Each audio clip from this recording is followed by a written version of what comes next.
ขอทำตามหัวใจตัวเองจะขาดอยากรู้คำตอบในตอนนี้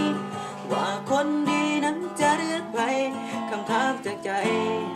แม่นใครที่เจ้าต้องการคำถามจากใจแม่นใครที่เจ้าต้อง